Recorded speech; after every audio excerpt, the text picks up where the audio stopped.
Děkujeme za písně, děkujeme za slovo od Lukase. A tak jsem nad tím přemýšlel, 300 let, je to dlouhý život nebo krátký? No, já bych to shrnul asi tak. Oproti těm našim životům je to hodně dlouhý. Mnozí tam žili ještě daleko díl, jak čteme v těch seznamech biblických, ale těch 1000 let a potom na pořád, proti tomu je to nic, přátelé. Takže je to na každém z nás, jak to posoudíme, jak to domyslíme, ale tak, jak o tom Lukas mluvil, přátelé. Enoch chodil s Bohem a Pán Bůh si ho vzal k sobě. A to bylo na tom to nejpodstatnější. Mně se líbilo, Lukas, že tam ten Enoch nemá žádné zásluhy. Nic se tam o tom nepíše. Ano. Já nevím, komu z nás by se to líbilo, kdybychom 300 let tady makali a potom někdo řekl, a Pán Bůh si ho vzal. Jo? Ale to je nejlepší. Víte, já jsem zažil dost a hromadu pohřbů, na kterých jsem třeba i sloužil a kázal a vždycky jsem dopředu říkal té rodině, ale počítej s tím, že toho moc nenamluvím o tom člověku, ale budu zvěstovat Boží slovo. A přesto někdy máte o tom člověku co povědět. A na jednom pohřbu, to byl asi první v mém životě, první v Žadci, to jsem byl ještě mladý kluk a byl jsem z toho vyklepaný. A tam zemřel bratr v vozovkách a jeho syn dělal sekretáře panu soudruhu Štrougalovi. Ani nevíte, kdo byl Štrougal. Ty starší generace, to byl generální tajemník. A já jsem si říkal, teď poprvé kážu na pohřbu a zrovna u takového člověka a teď ten pan sekretář přijel teda nějakou tou limuzinu na ten pohřeb a já mu říkám, pane X, já ani nevím, co vám o vašem otci povědět. Tam nebylo co povědět totiž. A on říkal, pane kazateli, já jsem vyrůstal v církvi a myslím, že váš úkol je, abyste kázal Boží slovo a nemluvil o člověku, protože taky o něm neměl co povědět. Víte? A to je potom smutné zase trošičku.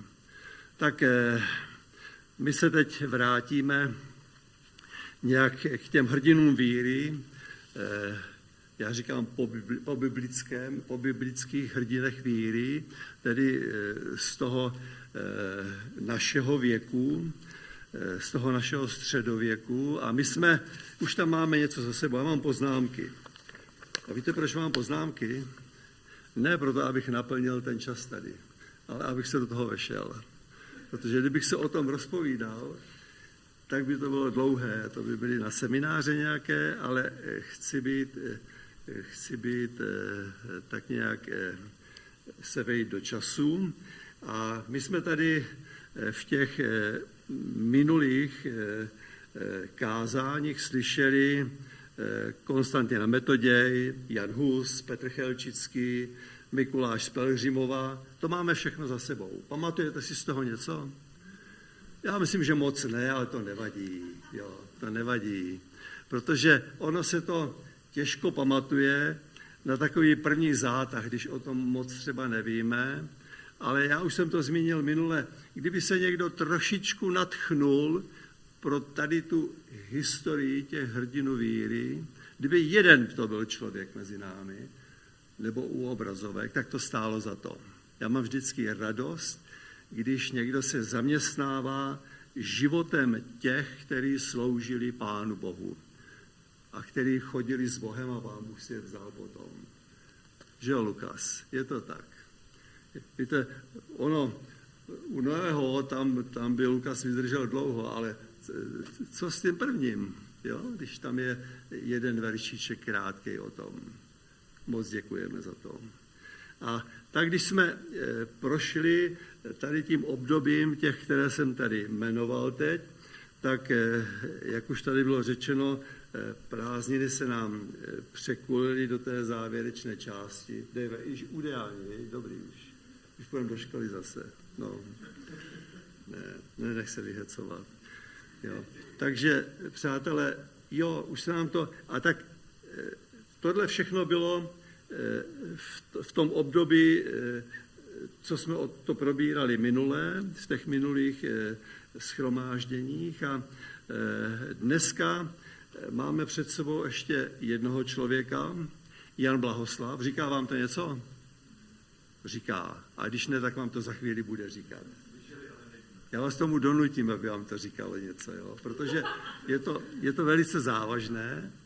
Já se jenom zeptám ještě, kdo tady z vás přítomných ještě nebyl v Malém muzeu Bible nikdy? Ještě nikdy. Přátelé, škoda, protože byste z toho dneska měli víc. Jo? Ale vaše chyba. Jo? A tak se postaráme o to, aby jsme, to mě přišlo na mysl teď a někdy, no ale jo, teď mi to přišlo na mysl, uděláme to tak, abychom ty hrdiny víry toho středověku uzavřeli potom při nějaké akci takového muzeu. A tam to stojí za to, protože my máme tu výsadu, kterou nemá téměř nikdo jiný nikde. My si můžeme třeba na Bibli, o které budeme mluvit, kralickou, na ten originál, když budete hodný, tak vám ředitel na to povolí sáhnout třeba. Jo? Na Bibli, na kterou sahal třeba Komenský, jo? Petr Chelčický ne, ale potom ten Jan Blahoslav. A k tomu se potom my dostaneme. Takže teď jsme tedy v tom středověku před světovou reformací a příště Vašek bude mít už ze světové reformace. Ale ta světová reformace, někdy se říká evropská, ale to je světová reformace, se prolíná s tím společenstvím církve, která se nazývala Jednota bratrská. Prolíná se to tam a souvisí to spolu. A já když dneska mám něco říct o tom jednom člověku, Jan Blahoslav, který se narodil v Přerově 1523 a 1571 zemřel. Žil 48 let, přátelé. A já, když o něm mluvím v muzeu, tak občas řeknu, za 48 let on dokázal tolik věcí, kolik bych já, dejme tomu, nedokázal, kdybych tady byl těch 300 let. Naprosto ne. Ohromný člověk. A tak se o něm chci zmínit, ale když se o něm chci zmínit, tak se zmíním právě o jednotě bratrské. Já vím, že nám je to známý výraz jednota bratrská, ale něco o tom vzniku a o tom, co vlastně byla jednota bratrská, tam bychom se měli trošičku vždycky ponaučit a získat nějaké informace. A tak k tomu řeknu jenom tolik, že kdybych mluvil o Janu Blahoslavovi a nemluvil o jednotě bratrské, tak je to polovina. Ono to s tím naprosto souvisí. A k tomu teď dojdeme. Tedy Jan Blahoslav, jeden z biskupů jednoty bratrské. Nelekněme se toho výrazu, když tady stále slyšíme biskup jednoty bratrské. Já k tomu potom dojdu, abychom neměli představu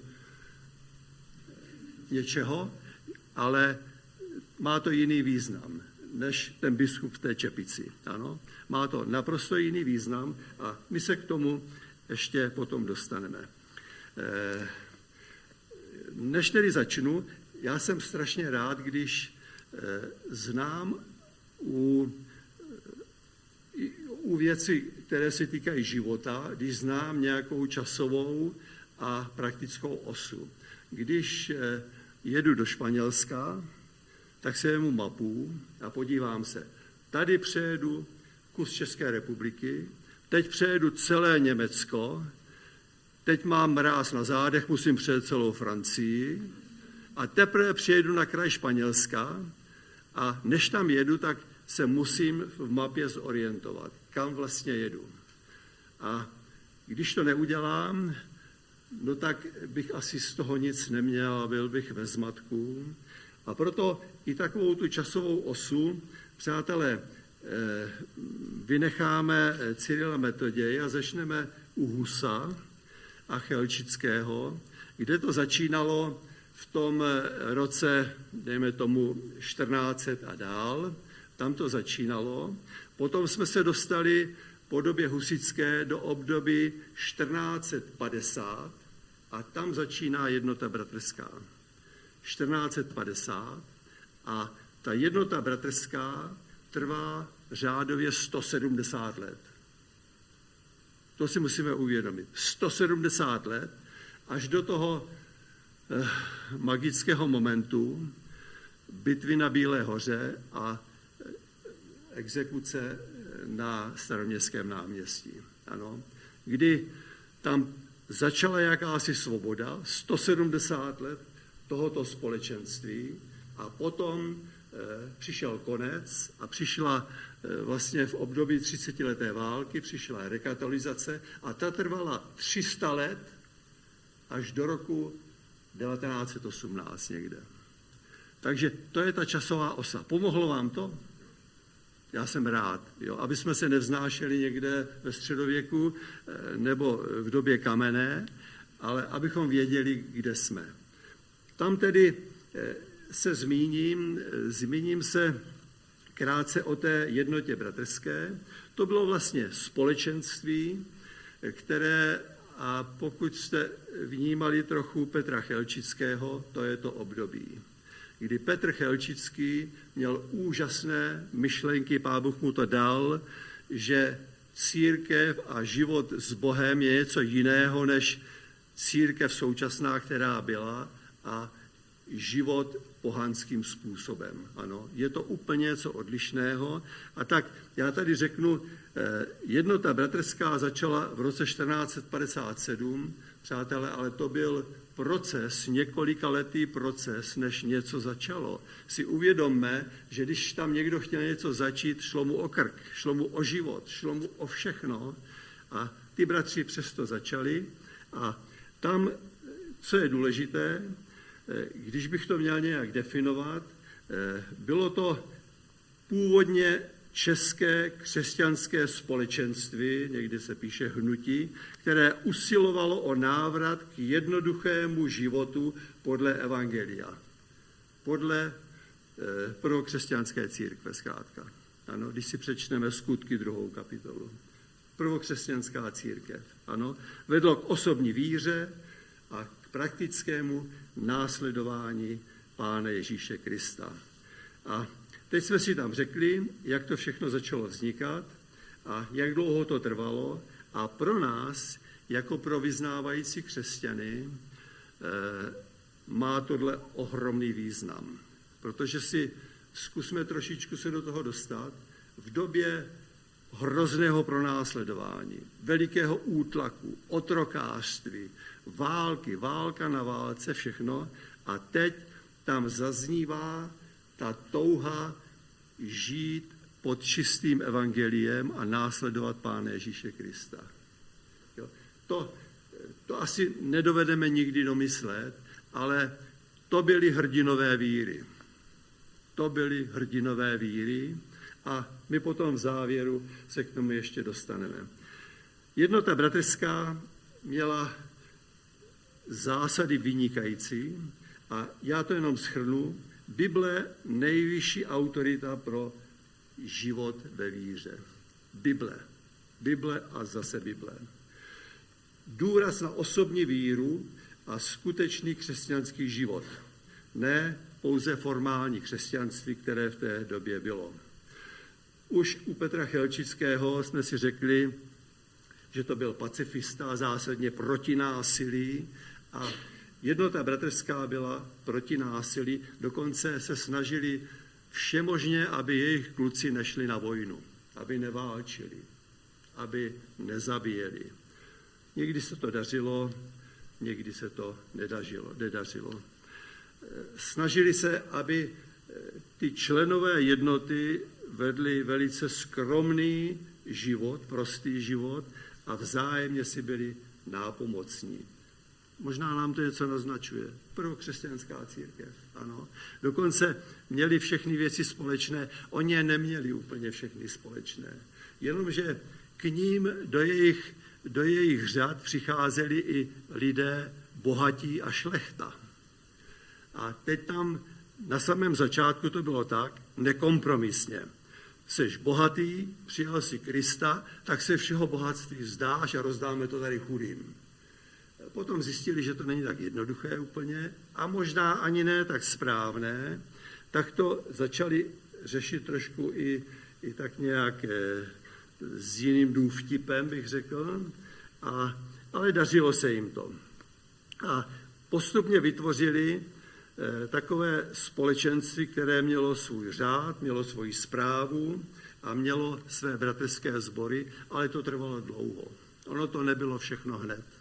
Trvalo to dlouho a tam stále si uvědomujeme, že to nebyla nějaká idylka, že pořád jim šlo o život.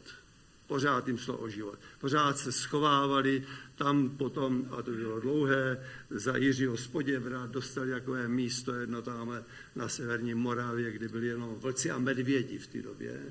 A oni to tam dávali dohromady, tam žili a žili tam 40 let, celkem v poklidu, až to začalo zase někomu vadit, že si moc dobře žijou. Tak zase jim šlo o život. A neustále se to opakovalo.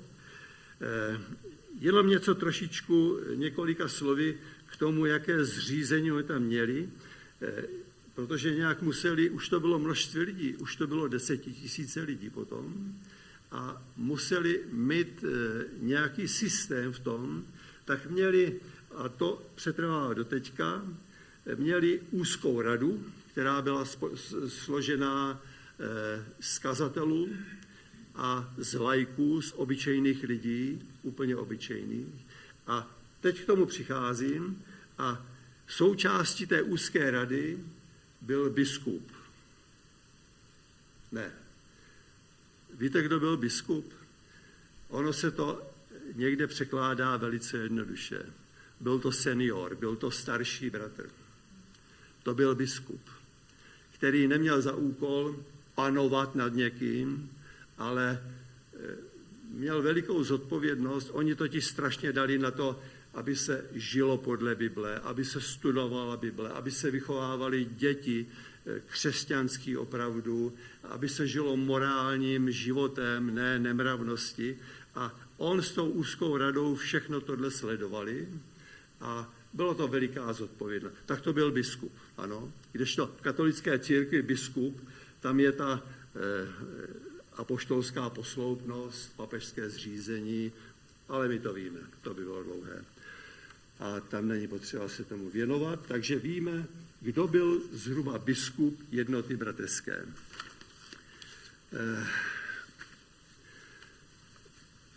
A ty biskupové právě, biskupové jednoty, jako poslední biskup jednoty bratrské víme, kdo byl. To byl Komenský. To byl poslední, my se k němu ještě potom dostaneme. A mezi tím, já jsem se snažil zjistit, kolik jich bylo, kolem 30 až 40 jich bylo za těch 170 let. Zdá se nám to hodně, ale byly období, že třeba byly 3, protože to nebylo komunikace, nebyl internet, jo, nebyl telefon, nebylo nic. Takže jeden měl na starosti Moravu, jeden tadyhle západní část Čech. Takže a mezi tím se scházeli a řešili společně věci. Takže jeden z těch biskupů, abych k tomu tedy došel, byl Jan Blahoslav. A to bylo vlastně už nějakou dobu po vzniku jednoty. A do té doby v jednotě to bylo tak, že spíš byli proto, aby se tam nešířila až tak vzdělanost, aby to bylo všechno skromné, jednoduché. A teď přišel mladý chlapík, který vystudoval 4 univerzity v západní Evropě a který byl ohromně šikovný, všechno, a oni ho zvolili jedním z biskupů jednoty bratrské. To byl Jan Blahoslav. Přátelé, a takový člověk změnil i takový způsob života a směřování v jednotě bratrské. Vznikaly bratrské školy, kde mohli studovat nejenom dětičky z jednoty bratrské, ale kdokoliv z toho okolí, kde to bylo dostupné. To znamená, byly školy pro učitele, potom školy pro žáky, školy pro vzdělávání kazatelů, protože veliký důraz stále byl kladený na Bibli. A Blahoslav psal odborné knihy, pro kazatele psal odborné knihy. Třeba jedna z nejlepších knih pro kazatele se jmenovala Vady kazatelů. Takže asi kazatelé nebyli vždycky toho nadšení, ale on ji psal, protože tvrdil, že to má být to nejlepší, co dáváme Pánu Bohu, nejlepší z nejlepšího. To znamená i to obdarování kazatelské. Vydával kancionály, víme, co jsou kancionály, zpěvníky. A to byl zvláštní důraz v jednotě bratrské, zpívat na bohoslužbách, zpívat doma, zpívat na poli, stále zpívat Pánu. Děvčata, slyšeli jste to? Zpívat. To je něco úžasného. Tak se z toho těšíme. No. A ty kancionály do dneška jsou z nich některé velice známé. A potom to byly příručky pro sbory, jak mají probíhat bohoslužby, studium Bible, modlitby, písně. A teď se nelekněte, v některých těch sborech měli 4krát shromáždění za neděli. 4krát. Jo? Protože neděle byla proto, aby oslavovali Pána Boha. Tak přišli, vrátili se, nakrmili krávu, zase se vrátili a zase pokračovali. Jo? To byl život jednoty bratrské. A bylo to něco úžasného. Jednu takovou úžasnou věc začali vydávat hesla jednoty bratrské. Říká vám to něco? Hesla neříká. Moje manželka by vám to ukázala někdy, ona to užívá léta, já je užívám elektronicky, máme je v mobilech, v těch aplikacích Bible. To jsou verše, na každý den verš ze Starého zákona a z Nového zákona. To jsou hesla jednoty bratrské a oni tam přidávali ještě kancionál, písně nějaké, ještě ledasco. Jenomže ještě knihtisk to byl problém, ještě to nebylo tak rozjeté všechno, každý si to nemohl dovolit, tak víme, co dělali. 2 bratři měli službu ten týden a obešli ráno všechny rodiny, otevřeli dveře a na prahu té rodině přečetli Starý zákon a Nový zákon. Pomodlili se a šli dál. Takhle zvěstovali Boží slovo, přátelé. Takhle zvěstovali Boží slovo a bylo to něco úžasného. Jan Blahoslav toho napsal daleko víc. Napsal ucelenou českou gramatiku. Do té doby to nebylo. Jan Hus udělal hodně v tom, potom někteří, ale on to... A víte, proč se tomu tolik věnoval? České mluvnici a gramatice? Protože se připravoval překládat Bibli. A aby ji překládal do něčeho, co ještě nemá svůj systém, tak tomu nejdřív dal systém v češtině, vydal to, knižně vydal, a potom do tohoto jazyka překládá Nový zákon z Bible. Úžasné. Zase, nebyli jste v muzeu, neviděli jste to. Přijďte do muzea, přátelé. Tam to uvidíte, jak i ty hesla, jedny z prvních vypadaly, jsou tam a dneska si můžete objednat na příští rok hesla jednoty bratrské a tady je mít po ruce papírové, nebo je mít v mobilu, je to úplně jedno. Takže jednota bratrská toho dělala daleko víc, měla bratrské školy. V jedné z bratrských škol vystudoval Jan Ámos Komenský v Přerově. Tam začal studovat jako dítko chudé z nejchudších. Někdo se ujal, víme, kdo se ujal, a potom dospěl ke vzdělání, kterému dospěl. Něco úžasného. Tedy jednota bratrská, proto o ní mluvím, když mluvím o Janu Blahoslavovi. Protože on byl jeden z takových těch který posloužili jednotě bratrské takovému, nechci říct největšímu vzestupu, ale velikému vzestupu. Byl skutečně velice moudrý člověk, vzdělaný, měl své odpůrce v jednotě, kteří říkali, že vzdělání ne až do té míry, že kazatelé by se neměli učit cizí jazyky, to znamená hebrejštinu a řečtinu. A Blahoslav tvrdil, ne, kazatel má studovat tyto věci. A proto, když Blahoslav přeložil nový zákon, a teď zase jsme u muzeu, já si to tam vybavuju, když to lidem říkáme, Bible byla přeložená do češtiny, už o století dřív byla přeložena, ale z latiny, jo? Z jiných jazyků, nikdy ne z originálních jazyků. A byla přeložena, vyšla Pražská Bible, za chvíli vyšla Kutnohorská Bible, ona měla být nejdřív Kutnohorská, ale Pražáci to zjistili, jak byli první, tak vydali oni, za 10 let vydali tyhle, potom vyšla Benátská, to zase byla tato Česká Bible, ale nebylo to nikdy z originálních jazyků. A potom přichází Jan Blahoslav a překládá z řečtiny nový zákon do češtiny. To znamená, že asi musel tu řečtinu umět. Že jo? Asi tam nic nevošulil. Byl ohromně vzdělaný. A přeložil a přitom podporoval ty školy pro další vzdělané lidi v jednotě bratrské.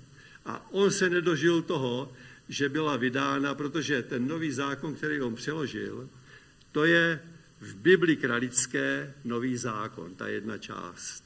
Byla to takzvaná 6dílka, 5 dílů bylo starého zákona z hebrejštiny a to už přeložili další chytrý lidi v jednotě a mnozí z nich byli studenti právě tohoto muže, Jana Blahoslava.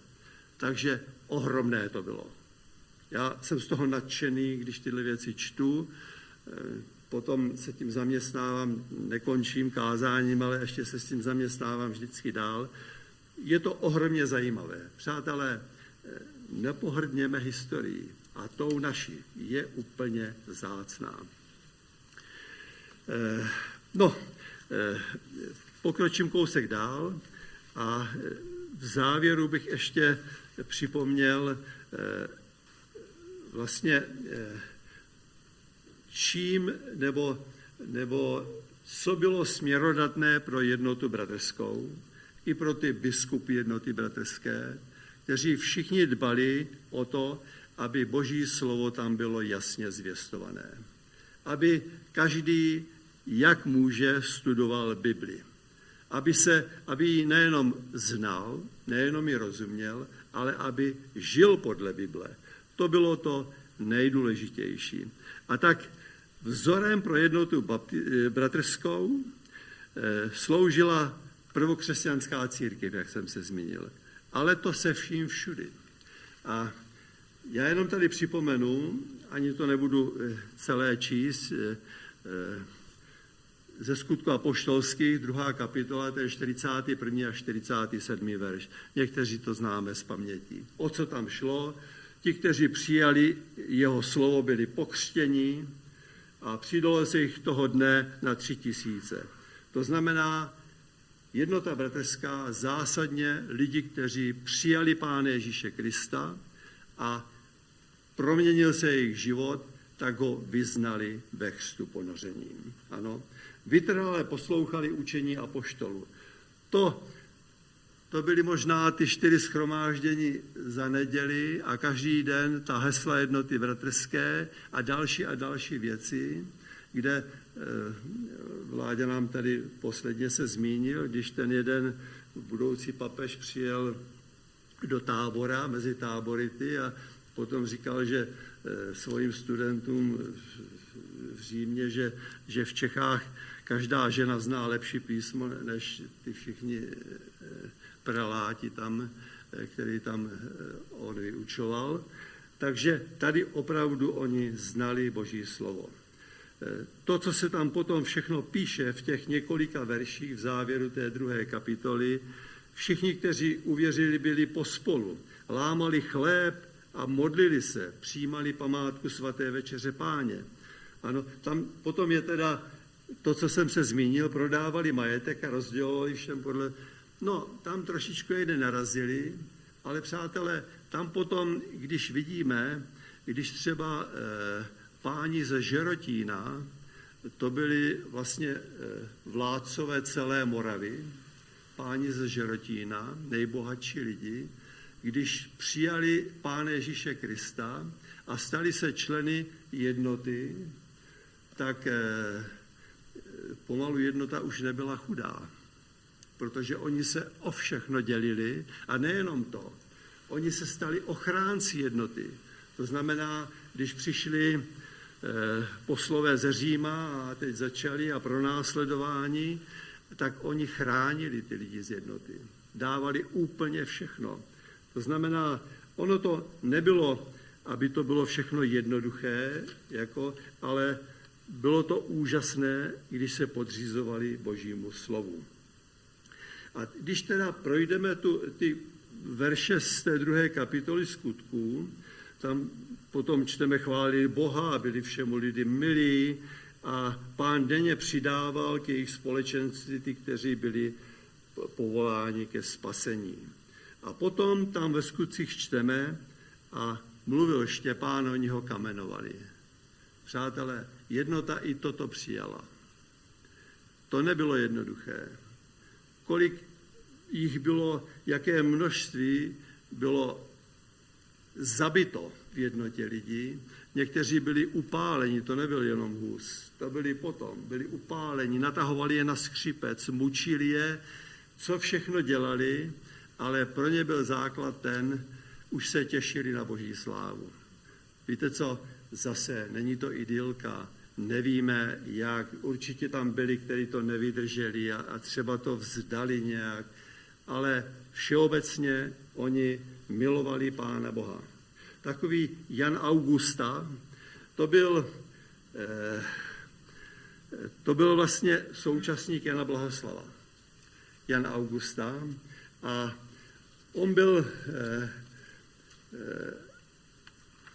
on byl vlastně biskupem jednoty bratrské, ale byl zatčený a 16 let ho věznili na Křivoklátu. Kdo jste tam byl na Křivoklátě? Když tam vejdete do ty brány, tak z pravé strany jsou 3 kopky. A ta prostřední, to je Jan Blahoslav. My jsme tam byli několikrát. Jo, všimněte se toho, až tam někdy budete. Zajeďte si tam a sedněte si do ty kopky. A tam to nadýchejte. 16 let ho věznili, jo, ten úžasný král, stydím se za své jméno, Vladislav. To byl takový srab, takovej nemoudrej a pomalej a hodnej, že kdo mu co nakukal, tak to udělal a pronásledoval jednotu bratrskou, protože přišli papeženci a nakukali mu to, že to jsou lidi, kteří chtějí zničit jeho království. Přátelé, bylo to zlé, bylo to špatné, ale oni to přijali i s tím od jednoty, od prvokřesťanské církve, že se za všech okolností snažili držet Pána Boha. Měli svoje tiskárny, ty jim sebrali, zabrali, zničili, pálili Bible, když se na tu Bibli přijete podívat do toho muzea. A teď zjistíte, že oni vzali ty jezuiti a hodili ji do ohně a zničili to. A zničili toho vlastníka, kdo ji měl. Něco hrozného, ale přátelé, stálo to za to. Stálo to za to, když potom se podíváme na jednotu bratrskou, která vlastně končila, jakoby končila, nemám odvahu říct, že skončila svoji existenci po Bílé hoře. Ona neskončila. Jan Amos Komenský jako poslední biskup, tohle bylo v roce 1921 a Jan Amos Komenský odchází do ciziny 1620. Co jsem řekl? Jsem to řekl. No, špatně. 1620, 1621 a Komenský odchází 1628. On celý ten čas ještě tady byl, stahoval se na Moravu, na severní, tam ještě to šlo.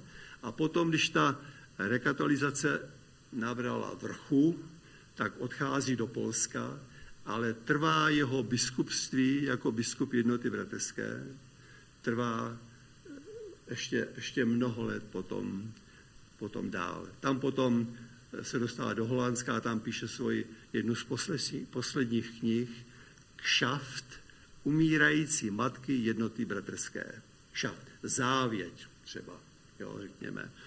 Umírající matky, to znamená, Jednota bratrská jako dojíždí, ale ještě ty bratři se drží a on potom povzbuzuje ty zbytky.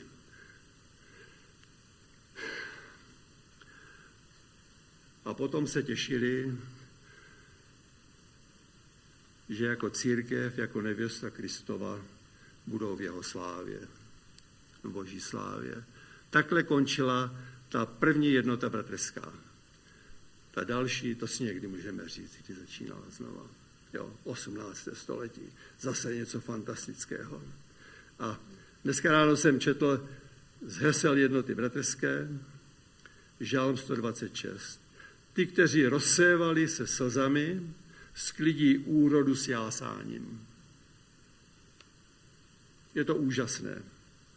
A před 2-3 dny tam byl verš z Jakuba 5:8. A vy tedy buďte trpěliví a pevní. Pánův příchod je blízko. Je blízko? A i když nemám problém. Pán Ježíš říká, jistě přijdu brzy a zase nic. Ono to přijde, přátelé. Ono to přijde. Víte, možná to bylo příliš suché, nevím, ale nevím si s tím vždycky rady, když mám něco, co by mělo trvat 20 vyučovacích hodin, tak to dá do 20 minut. Ale tohle není vyučovací hodina, přátelé. To je vděčnost k Pánu Bohu, že nám zanechal vzpomínku na takové lidi, kteří chodili stále s Bohem. Amen. Děkujeme ti, drahý náš Spasiteli, Pane Ježíši Kriste, že ty jsi vždycky měl svoje věrné, že ty jsi vždycky měl ty, kteří tě neopustili, ale zůstali ti věrní a když jim bylo nejhůř, tak ty jsi je posiloval skrze Ducha Svatého. Děkujeme za Jednotu bratrskou. Děkujeme za ty, kteří vedli a tak, Pane, děkujeme i za církev, kterou nám si daroval, děkujeme za náš sbor, děkujeme i za naše starší, když jsou na dovolené teď, aby si je požehnal. A tak, Pane, buď s námi, když se rozcházíme. Pro jméno Pána Ježíše Krista. Amen.